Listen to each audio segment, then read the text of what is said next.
नरेंद्र मोदींनी तिसऱ्यांदा स्वीकारला पंतप्रधान पदाचा कारभार। शेतकरी सन्मान योजनेचा 17वा हप्ता जारी। 9 कोटींहून अधिक शेतकऱ्यांना होणार फायदा।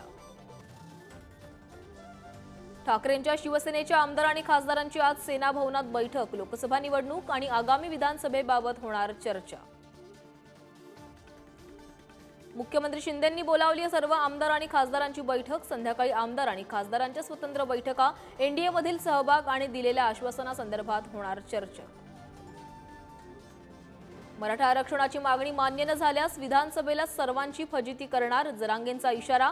तर याला पाडेल त्याला पाडेल म्हणण्यापेक्षा जरांगेने निवडणूक लढवावी। तायवाडेंचा मिश्किल सल्ला। मुंबईतील कोस्टल रोडच्या दुसऱ्या बोगद्याचं आज लोकार्पण। मुख्यमंत्री शिंदेंच्या पाहणीनंतर वाहनांना प्रवेश। मरीन ड्राईव्ह पासून वांद्र्यापर्यंत प्रवास होणार सुखकर। मुंबईत मान्सूनची 2 दिवस आधीच हजेरी। कोकण मध्य महाराष्ट्रासह मराठवाड्यातील काही भागात मान्सून व्यापला।